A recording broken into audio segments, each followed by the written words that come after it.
Hey, what's up, guys? We got UFC Fight Night this week. Adesanya versus Pyfer.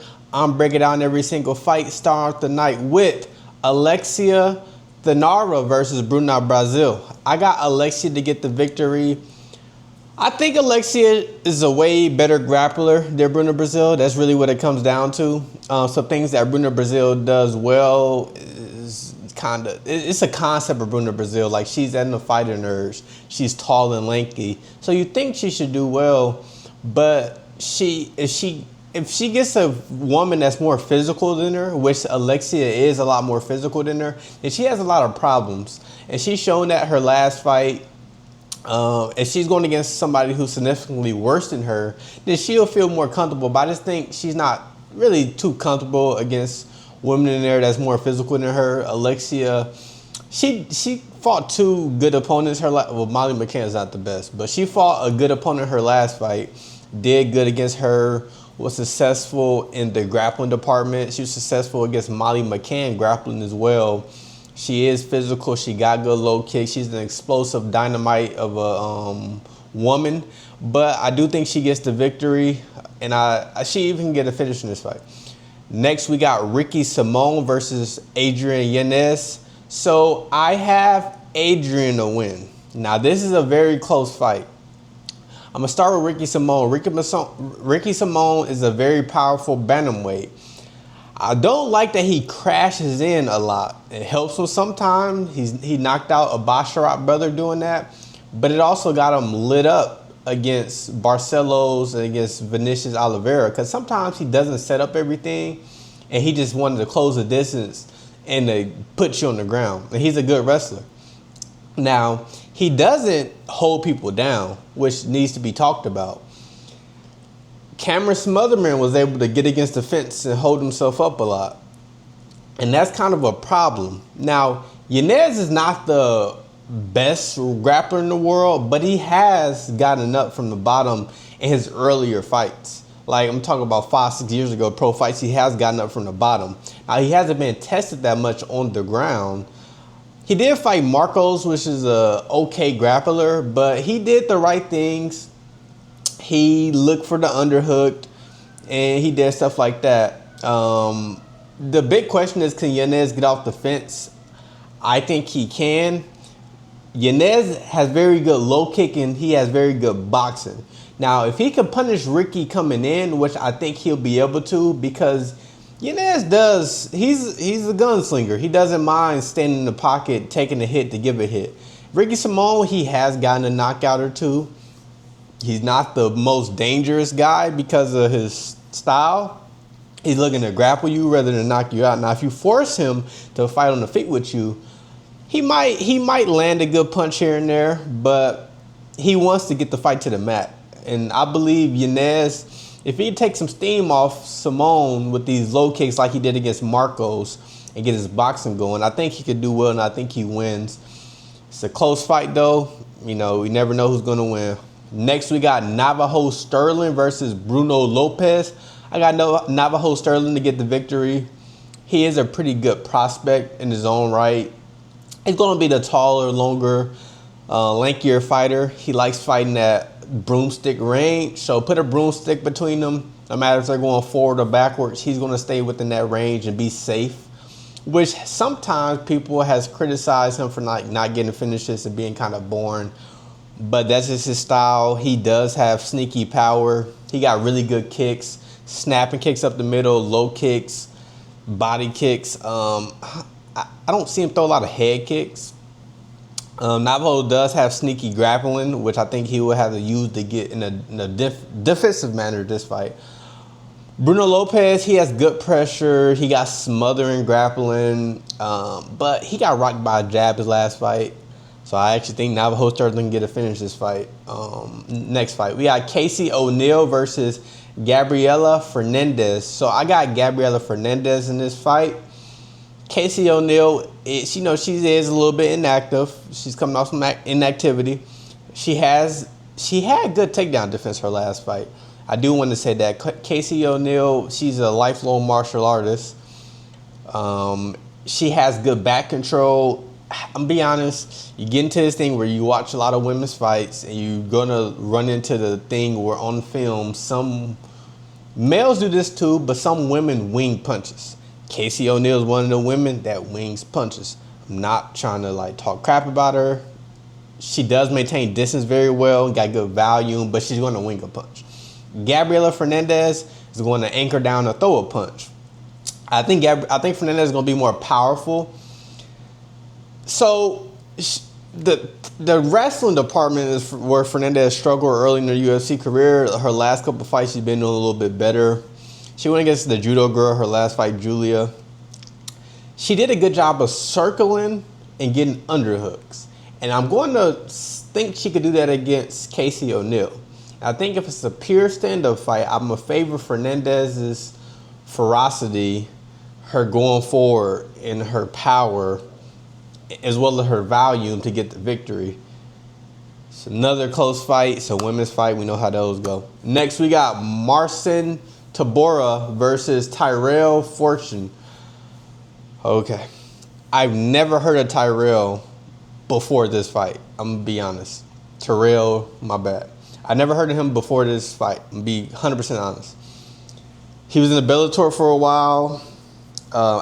Look, I've seen people say he can wrestle. I really don't know if he can wrestle. When he fought against the other bald guy, and there was two bald guys in the fight, and it was hard to keep track of who's who, he was like getting dominated, then getting on top, and then somehow getting reversed, and then now he's back on the bottom, and so that makes me think his fight IQ is bad.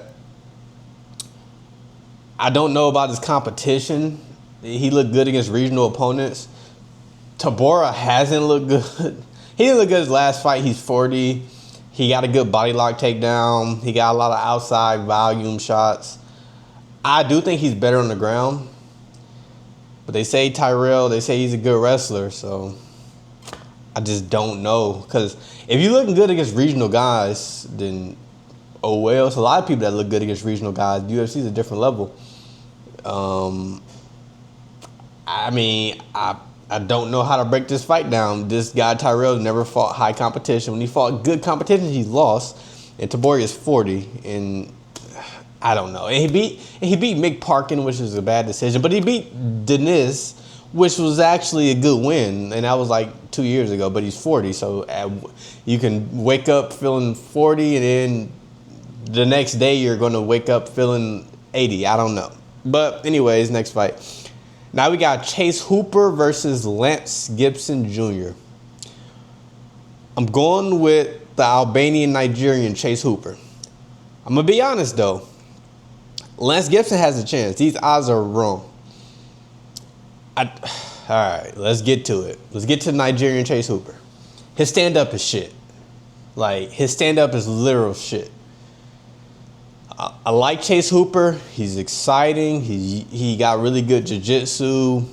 His wrestling's not even that good, to be honest. But he can't shoot a double leg against the fence. So Lance puts himself against the fence automatically. And I think that's where Chase Hooper can get into a clinch. Maybe, I hate to say it, but maybe pull guard or go for a takedown in his own right. And I think that's where he has success. If Lance decides to keep it out in the open and box Chase Hooper, there's a chance Chase Hooper loses. Chase Hooper is, I think people should go back and watch Chase Hooper on the feet. He's not good on the feet at all. Like, I know he's gotten better since his early UFC days, but he's still not good on the feet. Alexander Hernandez is good, and he's a hard fight, so I'm not going to be too mad at him about that. But all that spinning back fist stuff and the other bullshit he do, I don't know if he can hurt another man on the feet. Lance likes to mix it up. If Lance had to grapple Chase Hooper, that'd be a bad idea. I just don't know if Lance UFC level. It's kind of like the same thing with Tyrell. It's just when some guys, when you don't know the UFC level, it's going to be hard to pick them. And I'm just at that dilemma with Lance Gibson. Do I think he can win? Yes. Do I think you can probably outbox Chase Hooper? Yes, but Chase Hooper is good on the ground, so that's what makes him.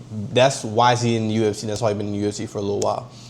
Next, we got Ignacio Bahamondes versus Tofiq Musayev. So I have Bahamondes to get the victory. Tofiq, I don't. Okay.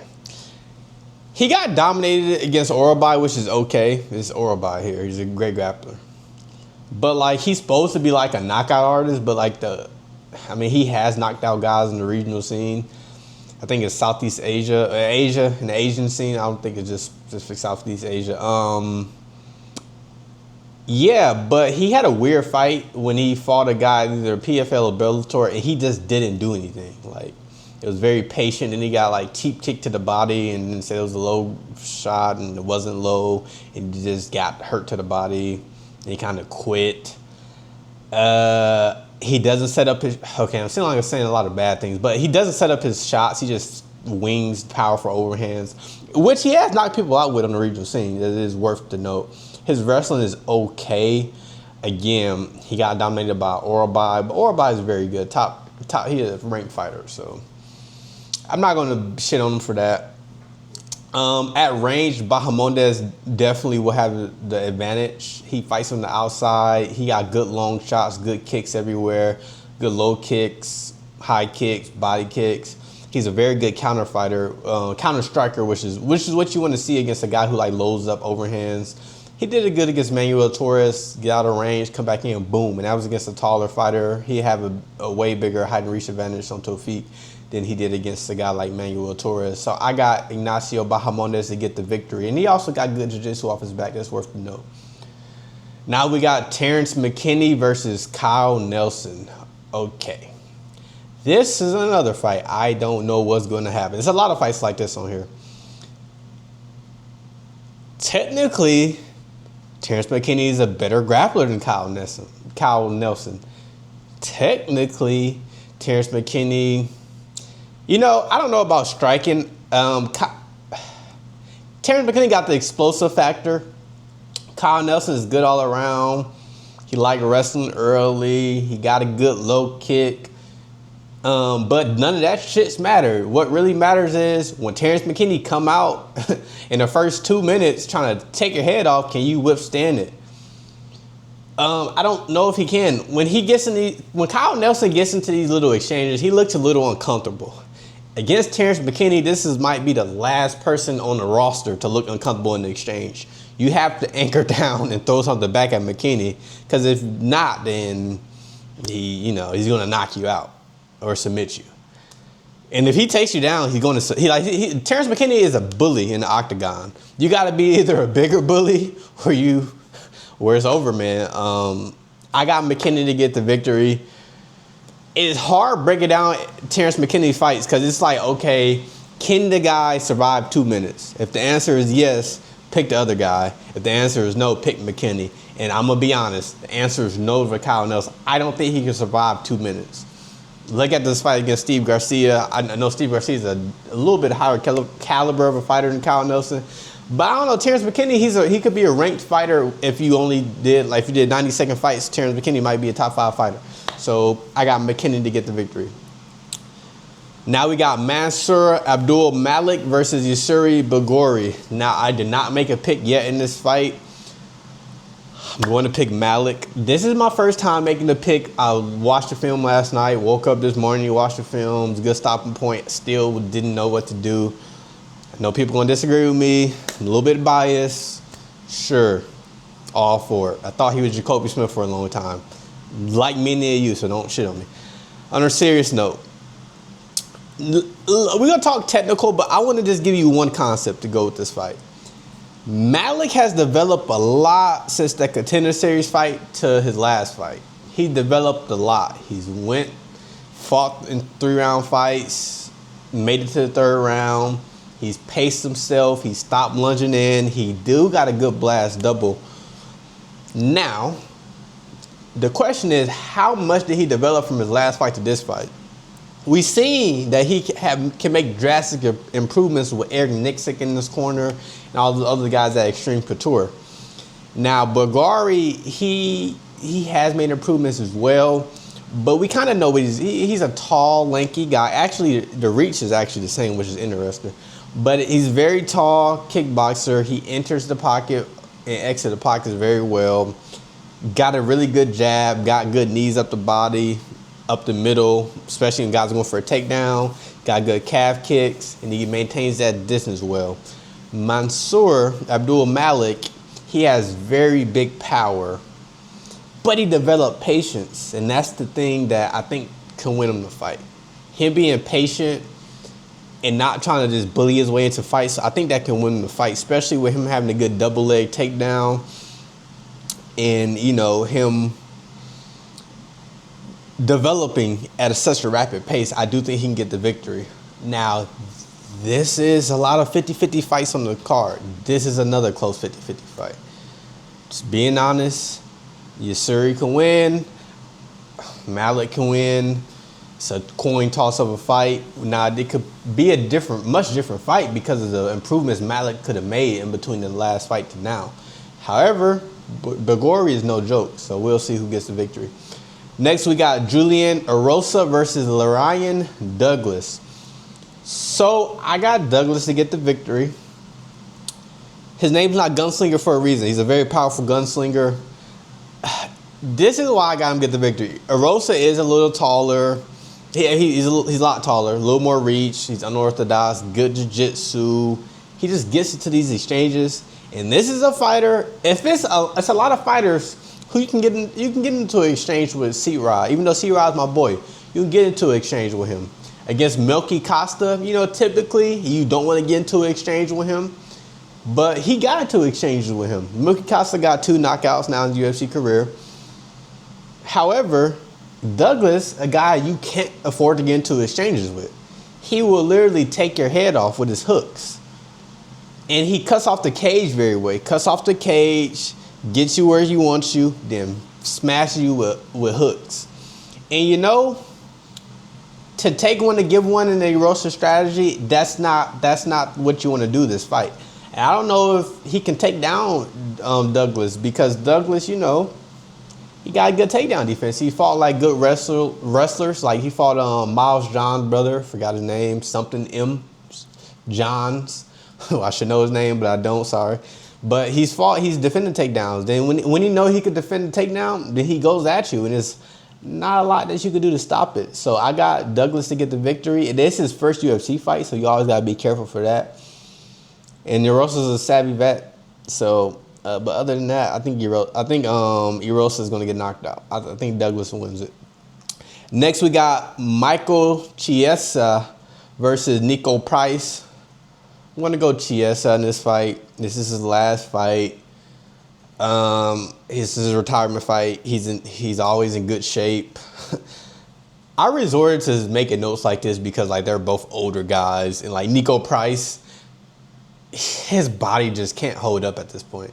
So I can't even like begin to try to choose Niko Price. I got Chiesa. I don't know if I said that. I think I did. But anyways, if I didn't say it, that's who I got. I just don't trust Niko Price's body to hold up. It's just in his short notice too. He got knocked out a month and a half ago. It comes to a point where you just don't trust their bodies to hold up, and that's the point Niko Price is at. I just don't trust his body to hold up. Michael Chiesa, his stand-up is not the best, but he does got a lot of good volume. He's good on the ground. He maintains this as well. He's a wrestling coach, so I'm expecting the wrestling to be a little better than it was in some of his fights. Hopefully, when he shoots and he's not hurt, he does a lot better than when he's like panic shooting. I'll just say that. And I don't think Niko Price can hurt him. So I expect Chiesa to get the victory. Next, we got Alexia Grasso versus Maycee Barber. Okay. I got Maycee Barber, but let me say something. Without Alexia Grasso, it was a lucky fight when she fought Valentina. That was luck. Without her, like, fluking that victory, the first fight, Alexia Grasso, I'm not going to say what I was going to say, but Alexia Grasso, she's okay. She's okay. She doesn't set herself apart from the ranked women's fighters. It's a difference between, like, the top 3 fighters, Natalia Silva, Manon Fiorot, and Valentina, and it's a difference between those 3 fighters and the rest of the division. She's part of the rest of the division.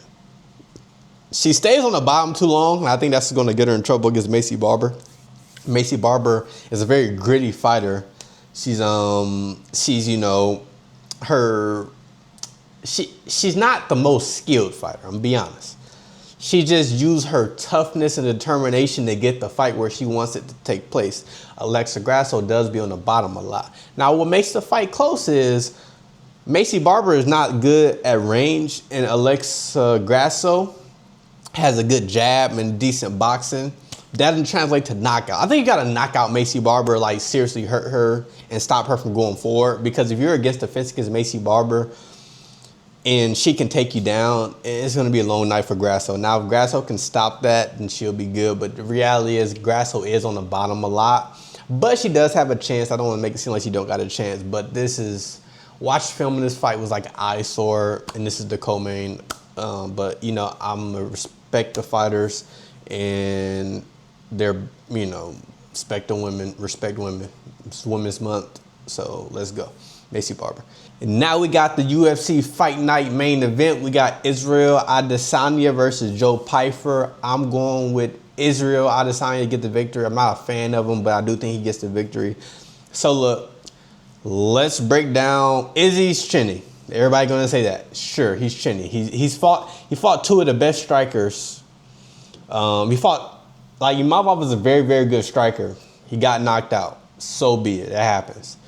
Fought DDP. You know, DDP, unfortunately, he might be a top 5 middleweight of all time. I know a lot of people don't want to hear that, but that might be the truth. Izzy took a lot of time off, though. And I'm going to be honest. Joe Pyfer, he's not better than Abus Magomedov. Now, he did beat Abus because Abus only could fight for 1 round. Joe Pyfer only could fight for about 1.5 rounds. And this is a 5-round fight. Now, Pyfer does like lunging in. And, you know, I think you need to set up your hands a little bit better. Because he's not like DDP where he's going to be like running at you forward. No, Joe Pyfer likes being planted on the ground. He like creeping on you going forward. Now, Izzy, he fights at that broomstick distance. He maintains the distance very well.